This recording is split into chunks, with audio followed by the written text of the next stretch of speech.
Le 29 mai 1453, juste avant l'aube, les cloches de toutes les églises de Constantinople sonnèrent en même temps. Ce n'était pas un appel à la prière, c'était un signal d'alarme. Après 53 jours de siège, les troupes ottomanes s'apprêtaient à lancer l'assaut final contre la dernière capitale de l'Empire romain, cette même capitale qui avait résisté à des dizaines de sièges pendant plus de 1000 ans. À l'intérieur des murs, un empereur de 48 ans retira sa couronne, enfila une simple armure de soldat et alla se battre aux côtés de ses hommes sur les remparts. Il s'appelait Constantin XI, et il savait, mieux que quiconque cette nuit-là, qu'il vivait probablement ses dernières heures. Dans cette vidéo, nous allons reconstituer heure par heure l'effondrement de Constantinople, comment une ville considérée comme imprenable depuis 11 siècles est tombée en quelques heures, et comment sa chute a changé pour toujours l'équilibre du monde. Si l'histoire des grands empires vous passionne, abonnez-vous à Dévoileurs d'Histoire pour ne manquer aucune de nos prochaines reconstitutions. Pour comprendre ce qui s'est joué ce jour-là, il faut d'abord comprendre ce qu'était devenu cet empire, après plus d'un millénaire d'existence. Constantinople avait été fondée en 330 par l'empereur Constantin, qui avait choisi cet emplacement stratégique entre l'Europe et l'Asie pour y bâtir la nouvelle capitale de l'Empire romain. Pendant que Rome elle-même s'effondrait sous les invasions barbares au 5e siècle, Constantinople avait survécu, prospéré et conservé l'héritage direct de la Rome antique sous le nom d'Empire byzantin. Mais en 1453, cet empire autrefois immense ne ressemblait plus qu'à l'ombre de sa propre grandeur. Les croisades successives, les guerres civiles internes et surtout le sac brutal de la ville par les croisés latins en 1204 avaient saigné l'empire de ses ressources et de son prestige. Au XVe siècle, l'empire byzantin se réduisait pratiquement à la ville elle-même et à quelques territoires épars autour de la mer Égée, un empire de mémoire bien plus que de puissance réelle. Face à cette coquille fragile, se dressait une force montante d'une ambition redoutable. L'Empire ottoman, fondé 2 siècles plus tôt par des tribus turques venues d'Asie centrale, avait progressivement conquis presque toute l'Anatolie et une grande partie des Balkans, encerclant Constantinople comme une île isolée au milieu d'un territoire désormais musulman. En 1451, un jeune sultan de seulement 19 ans monta sur le trône ottoman. Il s'appelait Mehmed II, et contrairement à ses prédécesseurs, qui avaient parfois préféré négocier avec les Byzantins plutôt que les attaquer frontalement, ce jeune homme nourrissait une obsession claire depuis l'enfance. Prendre Constantinople, cette ville que l'islam considérait depuis des siècles comme la prise ultime, prophétisée par le prophète Mahomet lui-même, selon une tradition largement répandue dans le monde musulman.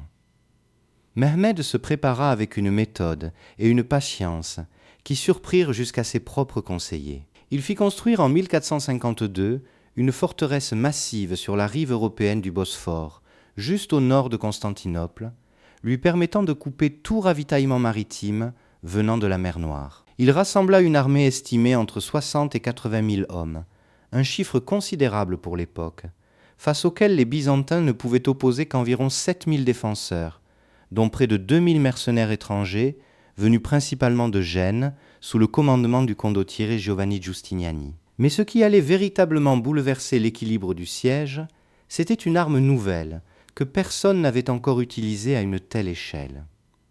Un ingénieur hongrois nommé Orban avait d'abord proposé ses services à l'empereur byzantin, lui offrant de construire des canons capables de pulvériser n'importe quelle muraille. Constantin XI, dont le trésor était quasiment vide, ne put se permettre de le payer correctement. Orban se tourna alors simplement vers Mehmed II, qui lui offrit des ressources illimitées. Le résultat fut un canon gigantesque, surnommé plus tard la basilique, mesurant plus de 8 mètres de long et capable de propulser des boulets de pierre pesants jusqu'à 500 kilos sur plus d'1,5 km. Il fallait près de 3 heures pour le recharger entre chaque tir, mais chaque impact ébranlait des structures défensives qui avaient résisté sans faille depuis plus de 1000 ans. Et c'est précisément ces murailles, les fameuses murailles théodosiennes, qui allaient devenir l'enjeu central de tout ce siège. Restez avec nous, car ce qui va suivre explique comment ces défenses légendaires ont fini par céder face à une stratégie que personne n'avait jamais imaginée auparavant. Les murailles théodosiennes, construites au 5e siècle sous l'empereur Théodose II, formaient un système défensif d'une sophistication redoutable, composé de 3 lignes de ramparts successives s'étendant sur près de 7 kilomètres à travers la péninsule terrestre de la ville. Pendant 11 siècles, ces murailles avaient repoussé Avars, Arabes, Bulgares et bien d'autres envahisseurs, gagnant une réputation d'invincibilité presque mythique dans tout le monde méditerranéen. Le 6 avril 1453, l'armée ottomane installa son camp devant ces murailles et le siège débuta officiellement. Pendant des semaines, les canons de Mehmed bombardèrent sans relâche les fortifications, créant des brèches que les défenseurs byzantins, épuisés mais déterminés, s'efforçaient de colmater chaque nuit avec des matériaux de fortune, du bois, de la terre et des barriques remplies de débris. Du côté maritime, Constantinople bénéficiait d'un avantage stratégique majeur. Une immense chaîne métallique tendue à travers l'entrée de la Corne d'Or, cet étroit bras de mer protégeant le port de la ville, empêchant physiquement toute flotte ennemie d'y pénétrer. Cette chaîne représentait un obstacle que la marine ottomane, malgré sa supériorité numérique, ne parvenait pas à franchir directement. Mehmed II, refusant d'accepter cette limite, conçut alors l'un des plans les plus audacieux de toute l'histoire militaire médiévale. Dans la nuit du 22 avril, ses ingénieurs construisirent un chemin de rondins graissés s'étendant sur plusieurs kilomètres à travers les collines situées au nord de la Corne d'Or. Au cours d'une seule nuit, environ 70 navires ottomans furent littéralement tirés hors de l'eau, hissés sur ce chemin grâce à des bœufs et des centaines d'hommes, puis redescendus directement dans les eaux protégées de la Corne d'Or, contournant ainsi complètement la chaîne défensive. Au matin, les défenseurs byzantins découvrirent avec stupeur une flotte ottomane entière flottant tranquillement à l'intérieur même du port qu'ils croyaient totalement inviolable. Cette manœuvre stupéfiante obligea Constantin XI à diviser davantage ses forces déjà insuffisantes pour défendre ce nouveau front maritime intérieur, affaiblissant encore les murailles terrestres qui constituaient pourtant la véritable ligne de défense principale de la ville. Pendant les semaines suivantes, le siège se poursuivit dans un épuisement croissant des deux côtés. Les Byzantins espéraient désespérément l'arrivée de secours venus d'Europe occidentale, des renforts promis par le pape et par plusieurs puissances chrétiennes, mais qui ne se matérialisèrent jamais en nombre suffisant, l'Europe restant largement indifférente au sort de cette ville lointaine, malgré son importance symbolique et religieuse considérable. À l'intérieur de Constantinople, l'atmosphère devenait de plus en plus tendue, à mesure que les jours passaient sans véritable espoir de soulagement extérieur. Restez avec nous, car ce qui s'est produit dans la nuit du 28 au 29 mai allait définitivement sceller le destin de cet empire millénaire. Le 28 mai au soir, conscient que l'assaut final approchait inévitablement, Mehmed II accorda à ses troupes une journée entière de repos et de prière, une pause stratégique avant l'offensive décisive.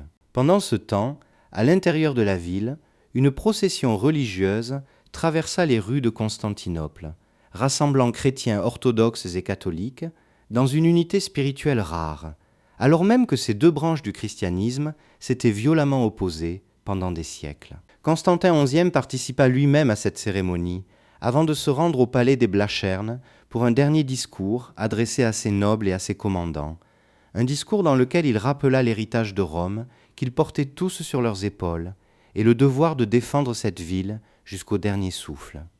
Peu après minuit, dans la nuit du 28 au 29 mai, l'assaut final débuta. Mehmed II lança ses troupes en 3 vagues successives.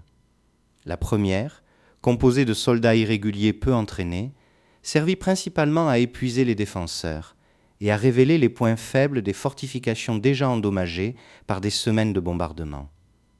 La deuxième vague, mieux organisée, intensifia la pression sans parvenir véritablement à percer. C'est la troisième vague, celle des janissaires, l'élite militaire d'infanterie ottomane rigoureusement entraînée depuis l'enfance, qui finit par faire basculer le combat.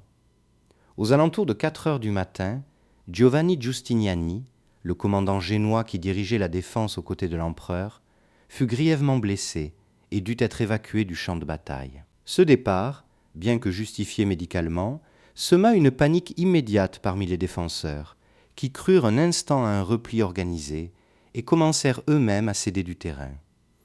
Profitant de cette confusion soudaine, les janissaires découvrirent une petite porte secondaire nommée Quercoporta, qui avait été imprudemment laissée entr'ouverte après une sortie défensive précédente. Quelques dizaines de soldats ottomans s'y engouffrèrent et parvinrent à hisser un drapeau ottoman sur l'une des tours intérieures. Un symbole qui, vu de loin par les défenseurs déjà ébranlés, accéléra encore davantage l'effondrement du moral byzantin. Constantin XI, comprenant que la bataille était définitivement perdue, retira les insignes impériaux qui auraient pu le désigner comme une cible de capture, et se jeta dans la mêlée aux côtés de ses derniers soldats. Son corps ne fut jamais formellement identifié avec certitude parmi les morts, donnant naissance dans les siècles suivants à des légendes populaires selon lesquelles l'empereur ne serait pas véritablement mort ce jour-là, mais aurait simplement été transformé en statue de marbre, attendant le moment de revenir libérer sa ville. À l'aube du 29 mai, les troupes ottomanes pénétrèrent massivement dans Constantinople.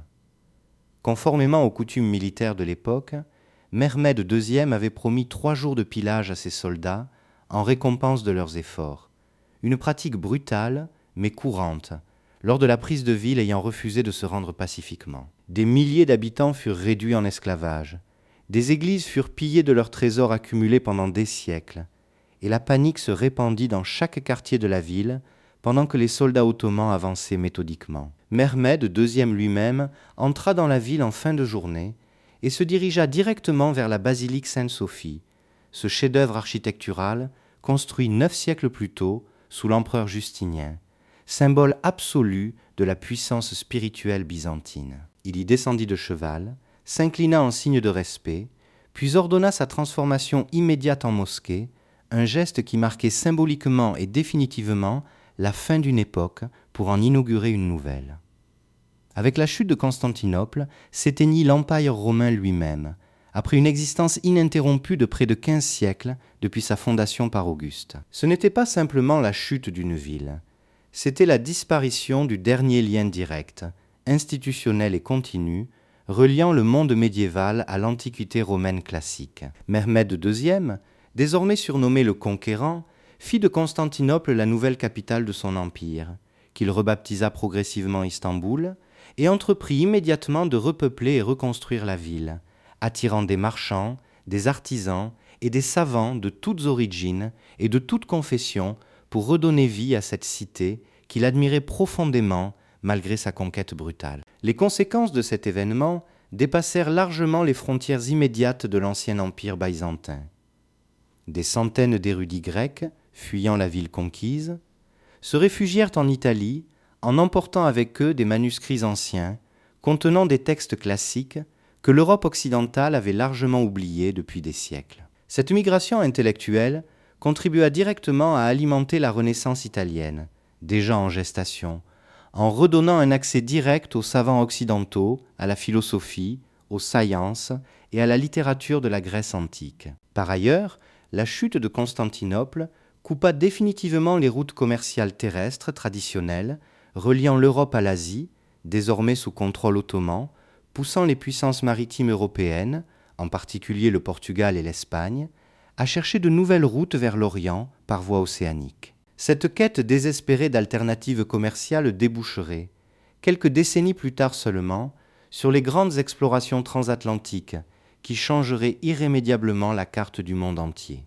Aujourd'hui, Istanbul reste l'une des villes les plus visitées du monde, et la basilique Sainte-Sophie, après avoir été mosquée puis musée pendant des décennies, demeure le témoin silencieux de cette transition brutale entre deux civilisations. Ces mosaïques byzantines côtoient encore aujourd'hui des inscriptions calligraphiques islamiques, comme si l'édifice lui-même refusait de choisir définitivement entre les deux mondes qui l'ont façonné. Les murailles théodosiennes, partiellement détruites par les bombardements de 1453, se dressent encore par endroits, érodées par le temps, mais toujours visibles, pour quiconque cherche à comprendre l'ampleur de ce qui s'est joué ce printemps-là. La chute de Constantinople ne fut donc pas simplement la défaite militaire d'une ville assiégée. Ce fut le moment précis où le monde médiéval bascula définitivement vers une ère nouvelle, où un jeune sultan de 21 ans réussit là où des générations entières de conquérants avaient échoué pendant 11 siècles, et où la disparition d'un empire millénaire ouvrit, presque malgré elle, les portes d'un monde que personne, ni à Constantinople ni à Istanbul, n'aurait pu imaginer ce jour-là. Si vous avez aimé découvrir la chute de Constantinople et l'effondrement du dernier empire romain, laissez un like et abonnez-vous à Dévoileurs d'Histoire pour soutenir notre travail. Dites-nous en commentaire quel autre grand siège historique vous aimeriez voir reconstitué dans notre prochaine vidéo.